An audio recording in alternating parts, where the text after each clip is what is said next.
చదువు. మీరు విత్తువాన్ని చూడగా అది గోధుమ గింజ అయినను సరే, అది ఏ గింజ అయినను సరే, వట్టి గింజనే విత్తుచున్నావు. నువ్వు వట్టి గింజనే విత్తుచున్నావు, కానీ పుట్టబో శరీరమును నువ్వేమి విత్తట్లేదు. నువ్వు విత్తేది గోధుమ గింజ అయినా ఏ గింజ అయినా ఏమి విత్తుతున్నావు? గింజను విత్తుతున్నావు. రాబోయే శరీరం నువ్వేమి విత్తట్లేదు. మరి రాబోయే శరీరం ఎట్టొచ్చింది? దేవుడే తన చిత్త ప్రకారం, అది దేవుడే తన చిత్త ప్రకారము నీవు విత్తిన దానికి శరీరం ఇచ్చును. జాగ్రత్త విన్నారా? నీ విత్తిన దానికి దేవుడే చిత్తానుసారంగా శరీరం. ఇవాళ ఆయన విత్తనాలు వేసి వచ్చాడు.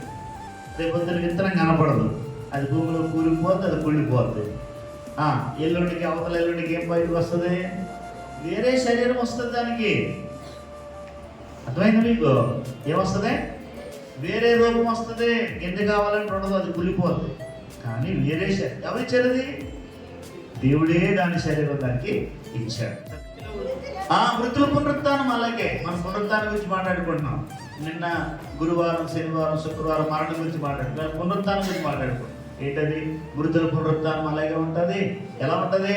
విత్తనం ఎలాగే చనిపోయి వేరే శరీరం వచ్చిందో అలాగే నువ్వు పునరుత్థానం ఏంటంటే వేరే శరీరం రావాలి. అందరికీ రాదు, గుర్తుపెట్టు. ఎవరు రక్షించబడ్డారో, క్రీస్తు రక్తంలో కడగబడ్డారో, విమోచించబడ్డారో వారికే శరీరం. ఎలా విత్తబడుతుంది అంటే ఏంటి? కుళ్ళిపోయేదిగా విత్తబడి కుళ్ళిపోందగా బయటకు వస్తుంది. ఘనహీనం, ఏ మాత్రం ఘనం లేదు, అంతా అయిపోయింది. అనుకున్న అందము సందం అంతా అయిపోయింది. మీరు ఫోటో చూశారు, ఎట్లుండేదో మీకు అర్థమై ఉంటుంది. కానీ చనిపోయినప్పుడు అంతా ఆ వైభవం అంత ఉందా తన దేహంలో? లేదు. ఘనహీనం ఎప్పుడు చూసినా నైట్ చేసుకుని అక్కడ ఆ ముక్క ఎదుగులు అనుకోవచ్చు. ఘనహీనమైందిగా అది విత్తబడుతుంది. అయితే ఎలా లేపడుతుంది? ఘనమైందిగా లేపడుతుంది. బలహీనమైంది, అయిపోయింది, అంతా సత్వే లేదు. ఇలా ఒంటి మీద అయితే ఎముకలే కనబడ్డాయి నాకు మొన్న ఎప్పుడు తడదామని. అంటే ఏమన్నా ఇలా చెయ్యి వీటి మీద తట్టమని తంది అంటే తట్టితే ఏం కనపడుతున్నాయి? ఎముకల గూడు. అంతకుముందు వేరు, 23లో 24లో తన వేరు, 25 ఏమైపోయింది? బలహీనం అయిపోయింది. బలహీనమైందిగా ఏం చేయబడింది? విత్తబడింది. ఎలా లేపడదు? రేపు బలమైందిగా లేపడదు. ఇది ప్రకృతి సంబంధమైన ఈ దేహం. ఇందులో బాధ ఉంది, శ్రమ ఉంది, దుఃఖం ఉంది, వేదం ఉంది, మరణం ఉంది, ఇవన్నీ ఉన్నాయి. ప్రకృతి సంబంధమైనదిగా విత్తబడుతుంది. రేపొద్దున లేపడేటప్పుడు ఎలా లేపడదంట? ఆత్మ సంబంధం లేపడుతుంది. నేను అడుగుతున్నా, నువ్వు రేపొద్దున ఎలా లేపడతావు? ఈ లైన్లో నువ్వు ఉంటావా? నీ శరీరం ఉంటుందా? అది ప్రశ్న. అర్థమైందా? ఈ లైన్లో నువ్వు ఉంటావా? ఈ శరీరంతో దేవునికి పని ఉంది. జాగ్రత్త. అదేదో అన్ని పాలు చేసేసి అపార్థం చేసేసి దాన్ని ఇష్టం వచ్చినట్టు వాడేసి చాలామంది తమ ఇష్టానుసారంగా వాడుతుంటారు. ఈ శరీరంతో దేవునికి పని ఉంది. దేవుడిని విమోచించాడు, తన రక్తంతో కడిగాడు, విలువ పెట్టాడు, కొనబడ్డాడు. 6 అధ్యాయం మరి చూడవలసిన ప్రకారం మీరు విలువ పెట్టి కనబడవారు మీ దేవునితో దేవుడే మహింపరచబడాలి. అది మూలనున్న మహిమే కదా. అది ఎక్కడున్నా బంగారం, ఎక్కడున్నా బంగారమే కదా. అలాగే దేవుని బిడ్డలు ఎక్కడున్నా, ఏ ఇబ్బందులో ఉన్నా, ఏ శ్రమల్లో ఉన్నా, ఏ రోగాల్లో ఉన్నా బంగారమే. అలా బంగారంలాగా బ్రతకడానికి మీరు తీర్మానం చేసుకోండి. నేను అందుకే ఈ సమయాన్ని మీకు ఇస్తున్నాను. ఇది 4 మాటలు మీతో పంచుకున్నాను. ప్రార్థన చేద్దాం. రండి, మోకరించండి. ప్రభువా నీకు వందనాలు, స్తోత్రాలు. మరి నాకే కాదు లోటు, మాకే కాదు సంఘానికి లోటు మీరు పూడుస్తారని నమ్ముతున్నాను. అయితే ఆమె జీవితం మాకు ఒక మాదిరిగా మీరు ఉంచారన్నాను. ఎందుకంటే చివరి రోజు, చివరి క్షణం వరకు ఆమె భూమిలో పెట్టబడే వరకు కూడా మహిమ మహిమ మహిమ ఎవరికి? ఆమెకు కాదు, నీకే నైనా. వారి సాక్ష్యం ద్వారా మహిమ, చూసిన వాటి ద్వారా మహిమ, భోజనాల ద్వారా మహిమ, అన్నిటి ద్వారా ఇంతగా మీరు మైండ్ తెచ్చుకోవడానికి ఏ పాత్రలు కాదు. కానీ నైనా విమోచించారు, మహిమ పొందారు.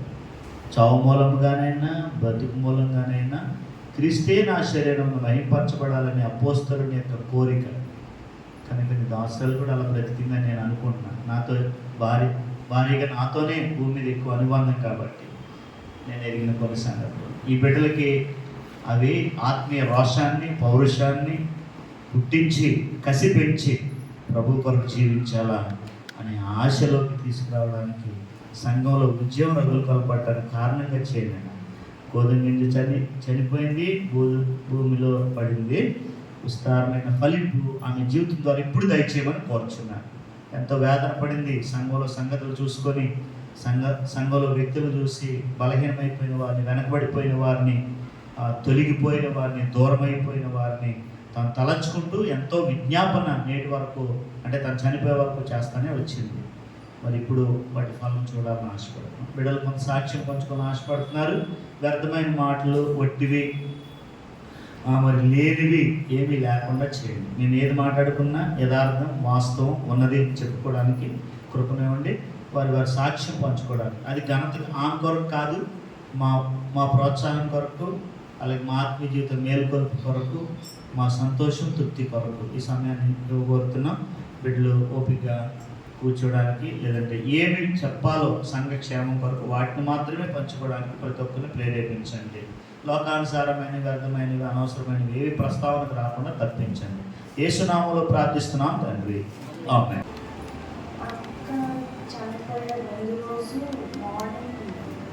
క్లాప్ చేయడానికి వెళ్దామని ట్రై చేశాను, బట్ కుదరలేదు. ఎందుకంటే నేను అలసిపోయి లేకపోయాను. 7 గంటలకు వెళ్ళలేకపోయాను. అన్న కాల్ చేశాడు, అమ్మ వస్తావా అని. అన్న వల్ల కాదు, నేను రాలేదని చెప్పాను. హాస్పిటల్కి వచ్చింది అదే రోజు. సాయంత్రం 6 గంటలకు వెళ్ళి క్లాప్ చేద్దామని చూశాను. వెళ్ళేసరికి సాంబార్ ఉంది, చేయలేకపోయాను. రాత్రి 9 గంటలకు వెళ్ళాను. అప్పటికే బైపాప్ పెట్టుకొని చాలా అవస్థ పడుతుంది, ఎగిరెగిరి పడుతుంది,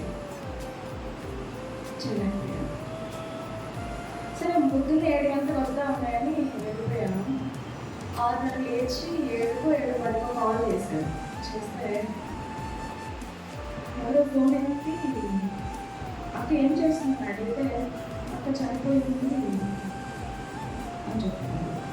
ఎక్కడుందంటే హండ్రెడ్లో పెట్టాను చెప్పి అది తెల్లవారుజామున నాకు కల వచ్చింది.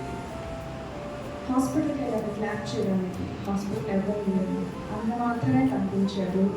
బెడ్ పైన అక్క పడుకుంది కానీ అక్క ఫేస్ కనిపించలేదు. అన్న లోపలికి వెళ్ళగానే నేను ఏం అన్న క్లారిటీ కనిపించలేదు, ఇంకెవరు కనిపించలేదు. క్లాప్ చేయడానికి వచ్చాను. ఎందుకు చనిపోయిందిరా అవునా చూడు, చేయి పట్టుకో చూడు అని చేయి పట్టి నాడి తను పట్టుకుని చూపించాడు. నేను అమ్మాను పట్టుకొని చూడలేదు, పట్టుకుని ఇదేదో భ్రమలే. నేను 2 క్లాసులో ఉన్నాను కదా, 5 గంటగా చెప్పారు. నాకు 2010లో దేవుడి గురించి బాగా తెలిసింది. 2007లో ప్రేయర్ చేస్తాను కానీ నాకు తెలిసింది. ఒక వాక్యం ఉంటుంది, నాకు జరుగుతుంది, విశ్వాసం చేయాలి, అవిశ్వాసం చేస్తాను. నాకు అప్పుడు అర్థం కాదు. అది చాలా రోజులు అడిగాను నేను. క్రైస్తత్వంలో సంథింగ్ ఏదో ఉంది, హిందువుని దీన్ని పర్ఫెక్ట్గా చూపించే వాళ్ళు నాకు దొరకట్లేదు. కానీ నాకు పర్ఫెక్ట్గా చూపించే వాళ్ళని చూపించు, సహవాసం నాకు మంచి సహవాసం కావాలని అడిగాను. చాలా రోజులు ప్రేయర్కి దేవుడు నాకు నిర్ణయించాడు. ఈ మందిరానికి వచ్చిన తర్వాత చాలాసార్లు అక్కడ వెళ్దామంటాడు. అంటే 1 సార్లు 2 సార్లు మందిరంలోకి వచ్చి నేను వచ్చిన తర్వాత ఏం పరిచయం లేదు కదా. ఒకరోజు జనవరి 1కి అక్కడ బ్యాప్టిజం చదువు దగ్గరికి వెళ్తే అప్పుడు అందరినీ గ్రూప్గా పెట్టి ఎందుకు టైం వేస్ట్ చేద్దాం, ప్రేయర్ చేద్దాం అని చెప్పి కరెక్ట్గా నేను ప్రేయర్ చేయడానికి నేను కూర్చున్నప్పుడు అందరు వచ్చేసారు అయిపోయింది. సో అట్లా తర్వాత పరిచయం లేదు. తర్వాత 2 సంవత్సరాలు 20లో వచ్చాను. 22 ఒకసారి సీరియస్ అయిపోయి సిఎంసీ నుంచి వచ్చింది 2 వారాలు 3 వారాలు. అప్పటి వరకు తనకు పెద్ద పరిచయం తెలియదు. తను రేపు సిఎంసీకి వెళ్తూ ఏమైంది అనగా అన్న అక్కడ గంటలు వెళ్ళితే అక్కడ పోయొచ్చాడు, తను సీరియస్నెస్ చెప్పలేదు, వెంటనే తీసుకెళ్తాడు అక్కడ వెళ్ళిపోతాడు. ఆ ముందు రోజు వెళ్ళి తాను ఇవ్వడానికి వెళ్ళాను, అక్క ఒక్కటే ఉంది ఇచ్చేసి వచ్చేసారు. ఇంకా అంతే, అక్కడ కూడా పరిచయం పెద్ద లేదు. తర్వాత అంతవరకు ఆ సంవత్సరం 1 year 1.5 year రోజు చర్చకు వచ్చి పోయేటప్పుడు నాకు అంత అనిపిస్తుంది, పోయి అంతా మాట్లాడచ్చు కదా. స్ట్రేంజర్స్ ఏం మాట్లాడతాం, నాకు అంత ఇష్టం లేదు. రోజు చూస్తాను, మాట్లాడతాను, నాకు ఇష్టం లేదు, పోతాను. తర్వాత అన్న సేమ్స్ నుంచి కాల్ చేసి మా ఇట్లా ప్లాన్ చేయాలి అది ఇది అంటే అన్న అమ్మ చూసుకుంటా అని దగ్గర పడుకోవచ్చు. వెళ్ళాను ఒక మంచి రిలేషన్షిప్. దేవుడు చాలా థ్యాంక్స్ చెప్పాలి. 2 సంవత్సరాల సహజీవనం నాకు తనతో ఇచ్చినప్పుడు ఒక అద్భుతమైన టైం ఇచ్చింది. అదే విషయంగా నేను దేవుడి దగ్గర మళ్ళీ అడుగుతుంది, అంత అనుభవంగా నాకు ఎవరితో కూడా నిజంగా నిన్నటి వరకు నాకు నిజంగా గుండె ఆగిపోయినట్టుగా అనిపిస్తూ నాకు నాలో సగం శరీరం వెళ్ళిపోయినట్టుగా ఉంది. రోజు వెళ్ళామని తగ్గుతాను కదా, ఎప్పుడు బయట వచ్చాను ప్రేయర్ చేశాను. ఏ మాట ఉంటుంది అందులో, అంత అనుకుంటుంది. అమ్మ దగ్గరికి వెళ్ళి ఈరోజు వచ్చి ఈరోజు ఆమె దగ్గర నుంచి వెళ్ళిన తర్వాత రేపు సాయంత్రం ఆమె దగ్గరికి వచ్చాను వరకు పూస కూర్చున్నట్టు నా రోజు చెప్పేదాన్ని. అలాగైపోయింది, ఆమెకు చెప్పకుండా ఉండలేను.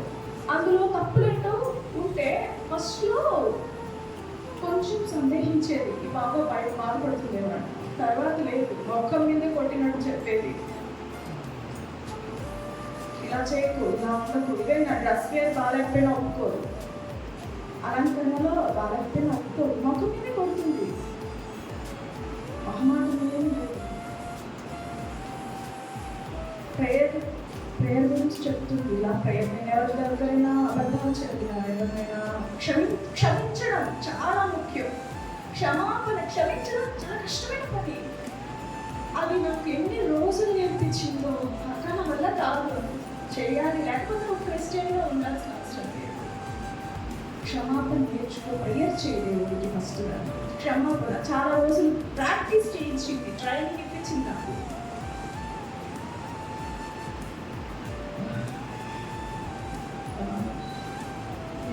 హోమిసిస్కి వెళ్తాను కదా పేషెంట్స్ దగ్గరికి, అక్కడ సంగతి వాళ్ళకి నాకు తెలిసిన సాక్ష్యం చెప్తానన్నప్పుడు ఆమె అడిగి తిట్టరా వాళ్ళు అంటుంది. తిట్టక, ఎందుకంటే పేషెంట్స్ కదా, వాళ్ళకి ఇంకా వేరే గతి లేదు, నేను చెప్తే వినాలి అన్నప్పుడు ఆశ్చర్యపోయింది. ఎందుకంటే తను పరిచయం చేయడానికి వెళ్తారు కదా ఇంట్లో పిలిచి తిట్టడం పెడతారంట.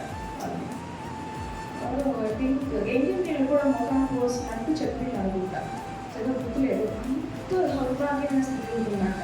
రాణి కూడా ఈ రోజులో చాలా కష్టం, బట్ దేవుడికి చాలా మంచి పని ఇచ్చాడు. సో ఇక నువ్వు కంప్లీట్ బైబుల్ నేర్చుకో, నాలెడ్జ్ తెచ్చుకో, ప్రతి ఒక్కరికి చెప్పాలి. చాలా అదే డోర్ టు డోర్ వెళ్ళి చెప్పాలి కదా. ఈ రోజుల్లో దేవుడి వాక్యం చెప్పడం, డోర్ టు డోర్ వెళ్ళి చెప్పడం చాలా కష్టమైపోయింది. ఆ భారతి అనే ఉందంట కదా, ఆమెతో పాటుగా వెళ్ళి చాలా ఊళ్ళు తిరిగాను నేను తిరిగే వాళ్ళు చెప్పింది. చాలా మంచిది, చాలా గుర్తులే ఉన్నాను నిజం చెప్పాలంటే. చాలా చెప్పింది ఊరు గురించి. నాకు వాక్యాలలో డౌట్ వచ్చిన వెంటనే దాన్ని చెప్పే క్లారిటీ ఇచ్చేది చక్కగా. దేవుడు చాలా థ్యాంక్స్ చెప్పాలి. ఎంత నాలెడ్జ్ అంటే షీఈస్ నెంబర్ 1 అని చెప్పరు, కానీ మనకంటే హై. నేను ఇప్పుడు దేవుడిని అడుగుతున్నాను, ఆమె ప్రేమలో నేను పడిపోయి ఆ బాధలో ఉండడం నీకు ఇష్టం లేదు తండ్రి. ఆమెతో కొన్ని రోజులు సహజీవనం చేశాను కదా, ఆ జ్ఞాపకాలతో కనీసం ఆమెలాగైనా నన్ను నేను తీర్చిదిద్దుకోగలగాలి. గుర్తొస్తాయి కదా,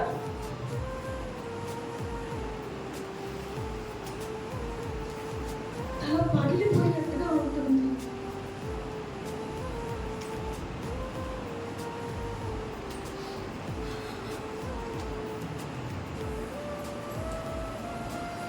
అమాయకం లేదు, చిన్నప్పటి సాగలేదు.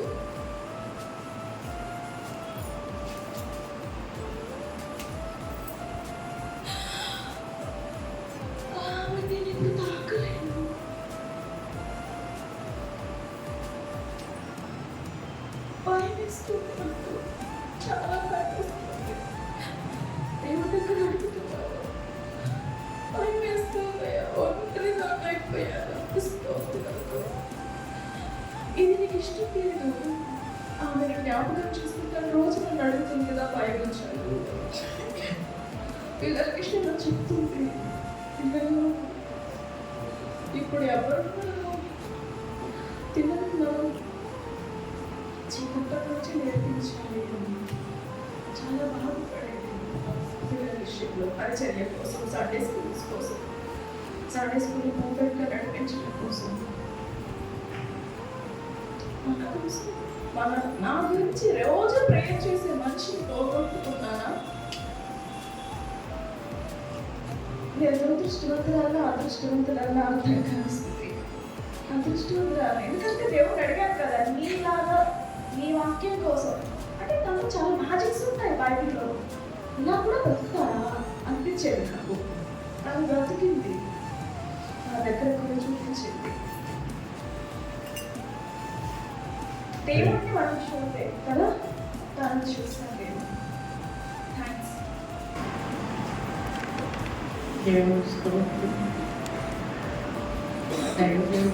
కొంచెం దగ్గర ఎంతో సాక్ష్యం చెప్పడానికి నేనైతే ఎంతో పెరిగిదాన్ని. నేనేం చెప్పాలో కూడా నాకు తెలియదు. నాకు చదువు లేదు కానీ, జ్ఞానమే పెంచి కూడా లేదు కానీ, అది ఎలా మరి ఒకప్పుడు షాపులు లేదు.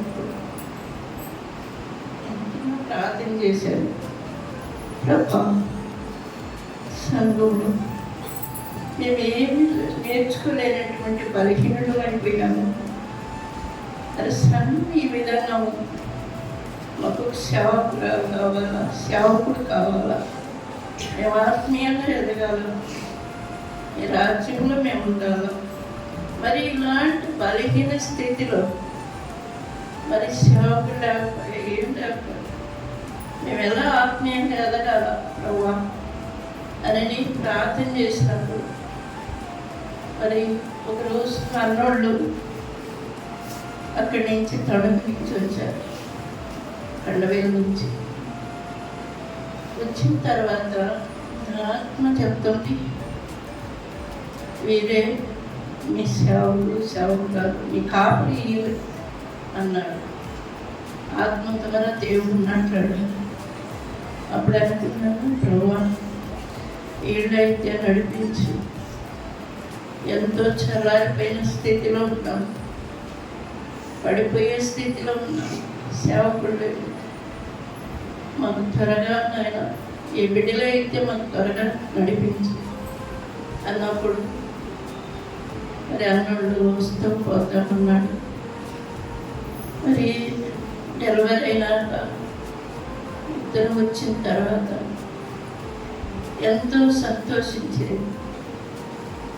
మాకు కాపురా అనుగ్రహించాడు అని సంతోషపడి, తర్వాత పిల్లలు చిన్న పిల్లలు, మా పిల్లలు ఏం నేర్చుకుంటారు, ఏం సిద్ధపడతారు దేవుని రాజ్యానికి. మా పిల్లల వరకు ఒక బాధ్యత కలిగి మరి సండే స్కూల్ టీచర్స్ మరి సేవకులు కావాలి కదా అన్నప్పుడు దేవుడు బిడ్డలకు ఎంత చక్కగా నేర్పిస్తూ వచ్చింది. వాళ్ళని ఎంత ప్రేమించింది. నాకు నలుగురు పిల్లలైతే నలుగురు పిల్లల్ని బాబు రాడు కానీ పాప వాళ్ళు దినమంతా అక్కడే ఉండేది. వాళ్ళకి ఏ విధంగా నేర్పిస్తూ వచ్చింది.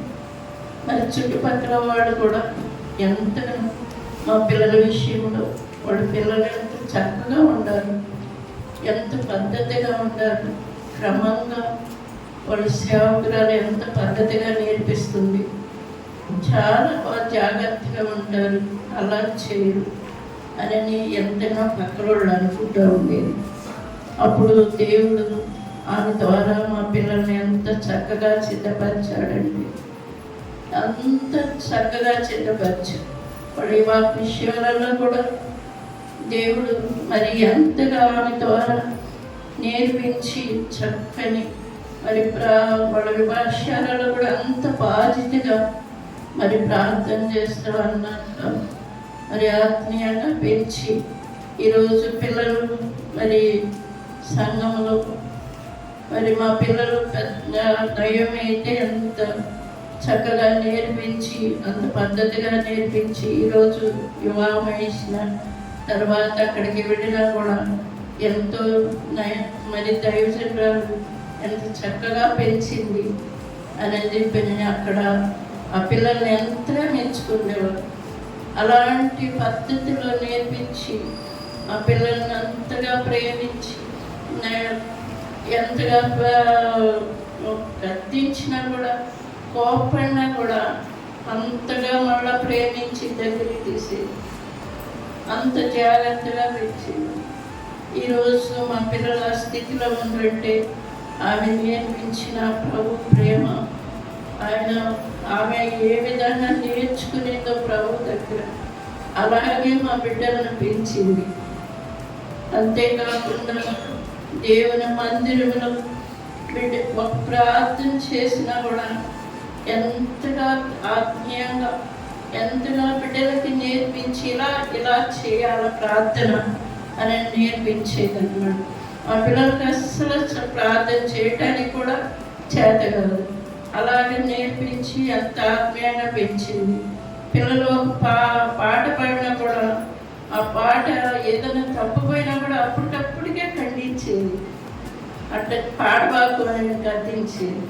ఇప్పుడు ప్రార్థన చేస్తున్నా కూడా ఎవరైనా కూడా ప్రార్థన చేసేటప్పుడు కూడా ఏదైనా తప్పిపోయినప్పుడు ఎందుకు అలా చేస్తారు, అప్పటికప్పటికే గద్దిస్తారు. వాక్యానుసారంగా ప్రార్థన చేయాలి కదా, వాక్యానుసారంగా పాట పాడాలి కదా, ఎందుకు మీరు తప్పు పాడతారని గద్దించి అలా చేసేదన్నమాట.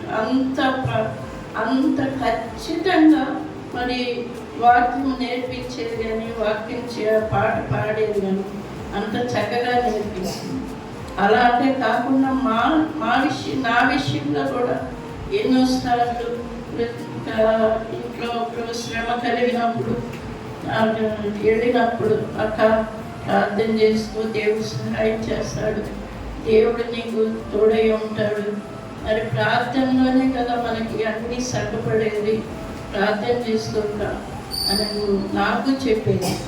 అలాగా మరి నేను ప్రార్థన చేసుకుంటా అట్లా ఉన్నప్పుడు మరి ఎన్నోసార్లు మరి ఆమె దగ్గరికి వెళ్ళి దుఃఖంతో వెళ్ళినప్పుడు మాట్లాడేది, ఓదార్చేది, నిప్రపరిచేది, చక్కగా మాట్లాడేది అన్నమాట. అట్లా చేస్తున్నప్పుడు ఆమె అంత బాగలేకపోయినా కూడా ప్రైస్లాడమ్మనంటే అక్క ప్రైస్లాడక్క రాక అనేది, అమ్మ నీకు బాగలేదు కదా, ఏమన్నా ఇన్ఫెక్షన్ అవుతుంది కదా, లేదు నువ్వు రాక నేను మనసు తిరిగి పిలుచుకొని ప్రార్థన చేసిన దాకా పంపించేదే లేదు. అట్లా ప్రార్థన చేసి వస్తూ అంత వ్యాధిలో ఉన్నా కూడా అసలు ఎక్కడ కూడా బాగలేనట్టుగా ఉండేదే లేదు. అంత సంతోషంగా ఉండేది, అంత ఆనందంగా ఉండేది. వెళ్ళినప్పుడు ఆమె ఎంత వేదన పడుతుందో కూడా హృదయంలో అయినా సంతోషంగా నవ్వుతా మాట్లాడేది. అట్లా ఆమె వ్యాధి గురించి ఎప్పుడు కూడా అక్కడ నాకు బాగలేదు, ప్రార్థన చేయాలా, ప్రార్థన చేయమంటది కానీ అక్కడ ప్రార్థన చేయమంటారా అంటది కానీ నాకు బాగలేదు ఎక్కువగా నన్ను మాట్లాడేది. అట్లా ఏదైనా కూడా అంత శ్రమలో కూడా అంత సంతోషం ఆనందం దేవుడు మరి ఆమె జీవితంలో ఎన్నో నేర్చుకున్నాను. అయితే నేను అలా కూడా జీవించాలి. ఆమె విశ్వాసం తొలగిపోలేదు, ఆమె నిరీక్షణ ఎక్కడ కూడా అవిశ్వాసంగా మాట్లాడి కానీ ఎంత విశ్వాసమో, ఎంత ఆమె బాగలేకపోయినా కూడా అంత విశ్వాసం కలిగి అంత ఆదరణకరమైన మాటలు చెప్పేది. అలాంటి ఆమె జీవితంలో నేను చూసింది ఏంటంటే, నాకైతే ఏదైనా బాగలేకపోతే ఎంతో వేదన పడతాను. అయితే ఇంతకాలం నుండి ఆమె బాధపడుతూ అంతకాలం నుండి ఉన్నా కూడా ఎక్కడా కూడా సంతోషమే కానీ ఆనందమే కానీ దిగులు పడినట్టు ఎక్కడా చూడలేదు. అయితే మా జీవితంలో ఎన్నో నేను దేవుడు ఆయన ద్వారా నేర్చుకోగలిగిన. ఎందుకంటే ఆ విశ్వాసం ఎంత బలమైనదిగా ఉన్నదంటే అంత బలమైనదిగా ఉన్నది. అయితే నేనైతే కొంచెం విశ్వాసం రోగం వస్తుందని తొలగిపోతా, కానీ దేవుడు నాకు అలాంటి విశ్వాసం కావాలి, అలాంటి నిరీక్షణ కావాలి, ఆమె కలిగిన అట్టి క్రియలు కావాలి. ఆమె ఎంతగా మరి ఇంతకాలం ఇన్ని సంవత్సరాలు వ్యాధితో ఉన్నప్పటికీ కూడా ఎక్కడ కూడా బలహీనపరచబడినట్టు లేదు. మరి ఎందుకు నేను ఇలా బలహీనపరచబడుతున్నాను? మరి ప్రార్థన జీవితం ఎంత ప్రార్థన, ఆమె ఎప్పుడు చూసినా ప్రార్థన వెళ్ళినప్పుడల్లా ప్రార్థన. అక్కడ ప్రార్థన చేసినప్పుడు అక్కడ ధైర్యంగా ఉండి దేవుడు సహాయం చేస్తాడు అన్న మాటే కానీ ఇంకేరే మాట రానే రాదు. అలా మాకు నేర్పించింది. అలా జీవించి అట్టి క్రియలు కలిగి, సంఘము అట్టి ప్రార్థన కలిగి, అట్టి విశ్వాసం కలిగి, ఆమె ఏ విధంగా కలిగి జీవించిందో అలాగ నేను జీవించాలని నా కొరకు ప్రార్థన చేస్తున్నాడు. అందరికీ ప్రైజ్ లార్డ్, దేవునికి వందనాలు. మేము వచ్చి ఇక్కడికి 8 సంవత్సరాలు అయింది. అయితే మేము వచ్చిన తర్వాత 2 సంవత్సరాల అక్కడికి నాకు ఎలాంటి పరిచయం లేదు. అయితే 2022లో అక్కకి బాగాలేకపోతే వచ్చింది బాగా. అప్పుడు ఏం జరిగిందంటే నేను ఇంజక్షన్ వేయడానికి వెళ్తా అక్కతో బాగా పరిచయం ఏర్పడింది. అయితే అక్క నేనైతే తగ్గిందని కాదు, అయితే అక్క నన్ను ఎందుకో తెలియదు, నేను ఒకసారి బైబిల్ చదువుకుంటా ఉంటే ఒక మాట దేవుడు నాకు ఇచ్చాడు. అప్పుడు నేను ఇది దాసరాలు ఇది మాట చెప్తుంది, నువ్వు వెళ్ళి సంఘంలో చెప్పు అని చెప్పి, అప్పుడు నేను సరే ఏంది ఇదని చెప్పి ఆ మాట గుర్తు పెట్టుకొని దాన్ని రివిజన్ చేసుకుంటా ఉన్నా. అప్పుడు తర్వాత రోజు వెంటనే అక్క ఫోన్ చేసి నువ్వు స్త్రీల కుడికి తీసుకోవాలి అని చెప్పింది.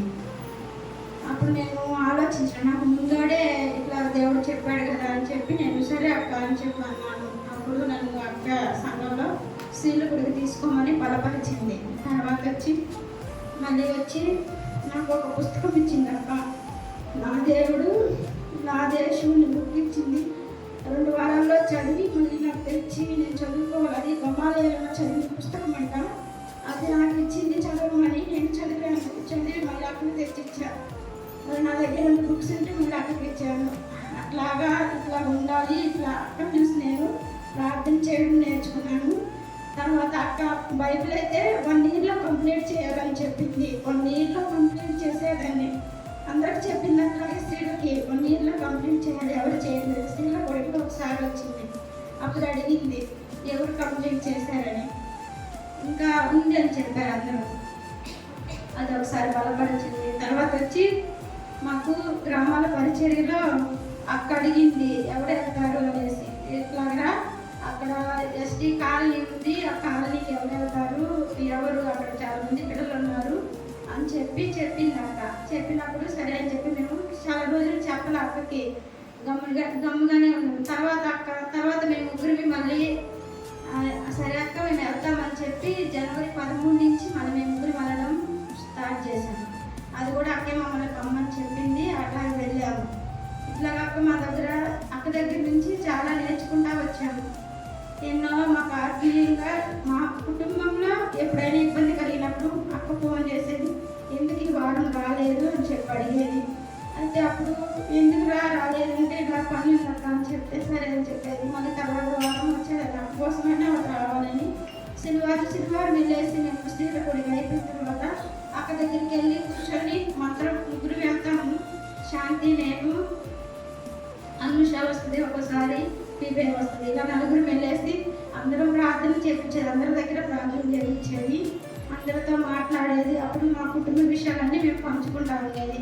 అక్క మా దగ్గర ప్రార్థన చేస్తూ ఉండేది. కానీ అక్కడ మా కుటుంబాలన్నిటికీ ప్రార్థన చేసి మంచిగా ఉండేది. అయితే ఇప్పుడు ఒక ఆత్మీయ తల్లి కోల్పోయామని ఎంతో బాధగా ఉంది. మా బిడ్డలు ఎందుకు వస్తుండేసరికి ఒక ఆత్మీయ తల్లి కూడా బిడ్డలకు యవనస్తులకి తల్లి కావాలని, కానీ దేవుడే ఆ లోటు తీర్చాలని అక్కడ తలుసుకుంటే ఎంతో బాధగా ఉంది. కానీ మాకు ఆత్మీయ తల్లి లేదే అని. అయితే మళ్ళీ దేవుడు ఆదరిస్తాడు కదా, దేవుడు ఎన్ని నిమిషం తీసుకున్నాడో తెలియదు. ఒకసారి నేను అక్కడ హాస్పిటల్కి వెళ్ళాను.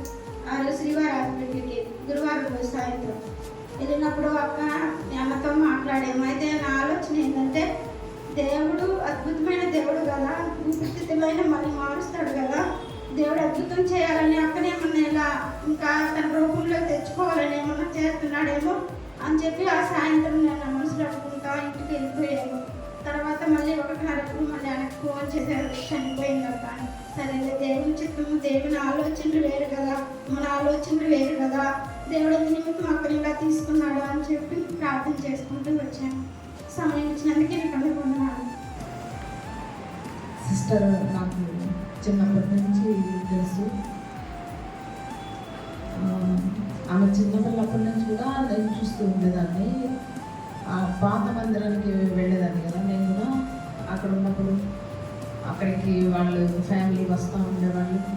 పైగా చాలా సంవత్సరాలు ఆత్మకూరులోనే అంకులు ఉండడం, ఆంటీ వాళ్ళు ఉండడం కూడా జరిగింది. అట్లా నాకు వాళ్ళతో పరిచయం ఉన్నది. ఈమె నేను చూస్తూ ఉండేదాన్ని చిన్నప్పుడు. నేను చాలా అందంగా ఉండేది ఈ అమ్మాయి, చాలా అందంగా ఉండేది. అసలు ఆకర్షణీయంగా ఉండేది ఫేస్ అంతా చూస్తే. అసలు ఆమె ఇప్పుడు రూపము అప్పుడు రూపానికి ఏమాత్రం పోలిక లేదన్న. అన్న చెప్తా ఉంటే నిజంగా ఆమె ఆ ప్రభు కొరకు కరిగిపోయిందని చెప్పాలి. నిజంగా అది వ్యాధి అయినా ఏదైనా సరే ఆ ఓర్చుకునే శక్తి, ఆ కృప దేవుడిస్తేనే వస్తుంది. మనం చేయాలనుకుంటే మన వాళ్ళు కాదనమాట.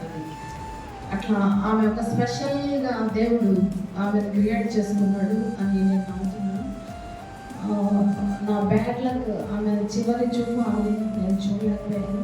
నేను వెళ్ళేటప్పుడు కూడా లోపలికి పోయి ఆమె చెప్పాలని అనుకున్నాను, కానీ ఆటోలోనే కూర్చొని అన్నకి తాళాలు ఇచ్చి అన్న ఉపయోగిస్తున్నాను చెప్పాను, కానీ లోపలికి పోలేకపోయాను, ఆమె చూడలేకపోయాను. నాకు సిస్టర్స్ లేకపోయినా ఆ ఒక సహోదరిలాగా నన్ను బలపరిచేది. అక్క మీరు ప్రిపేర్ అవ్వండి, స్త్రీలు కూడా తీసుకోవాలి, మొత్తం మీరే జరిపించాలక్క. అమ్మ లీడింగ్ నాకు భయమమ్మా అని చెప్పేదాన్ని నేను. అక్క భయపడద్దు, నేను ప్రేయర్ చేస్తున్నాను, నేను ధైర్యంగా ఉన్నాను, వెళ్ళండి, మొత్తం మీరే లీడ్ చేయాలి అట్లా నడిపించింది. నాకు పిరికితనం ఉండేది, అయినా కూడా చెప్పి పంపించేది. ఏం కాదక్క నిలబడండి, దేవుడు శక్తి ఇస్తాడు. ఏ రోజు శనివారం అంటే ఖచ్చితంగా ఆ రోజు మా ఇంట్లో భయంకరమైన శోభన వచ్చేది. అప్పుడు నేను చెప్పేదాన్ని, మీరు నాకు చెప్పినప్పుడల్లా నాకు సమస్య ఎదురవుతుందమ్మా,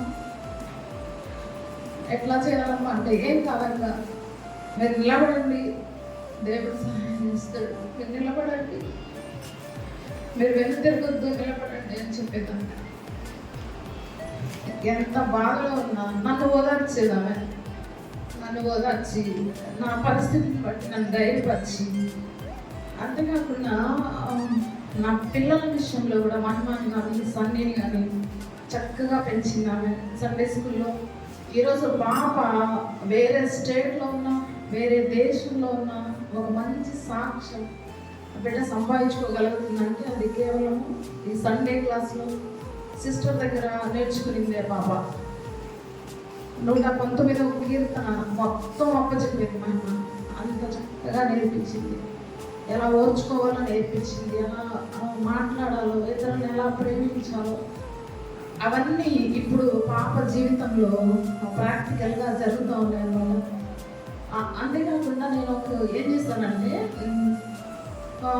పాపకి మ్యాచ్ వచ్చింది, సంబంధం వచ్చిందని ఎవరికి చెప్పలా. ఆ ఫోటో నేను ఆమె పెట్టిన, ఆమె ఆత్మీయురాలు కనుక ఆమె ప్రేర్ చేస్తుందని ఉద్దేశంతో ఫోటో పెట్టింది.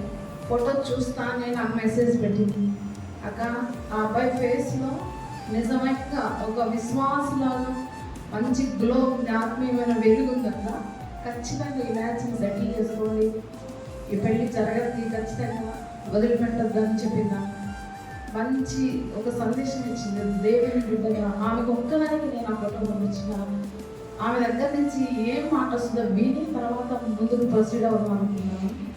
ఆమె చెప్పింది అది ఇప్పుడు ప్రాక్టికల్గా మేము చూస్తున్నాము, అలాంటి బిడ్డే మరి మాకు దొరకడం కూడా జరిగింది. ఇలా ప్రతి విషయంలో మా కుటుంబంలో ఆమె ఒక ఓన్ పర్సన్గా ఉండింది. అన్న విషయంలో భయంకరమైన వేదన పడేది. కాచి ప్రార్థించి అన్న కోసం ఎప్పుడు ఇంత ఏం జరిగినా కూడా అన్నని ఎప్పుడు ఆమె తోలనాడినట్టు మాట్లాడలేదు ఎప్పుడు కూడా ఏం కాదక్క ఓర్చుకోండి అన్న మాట్లాడు అక్క మాట్లాడు ఇదే చెప్పేది ధైర్యపరిచేది ఇంత మంచి బిడ్డని అది ఒక సహోదరిని నేను కోల్పోయాను అది చాలా బాధగా ఉంది.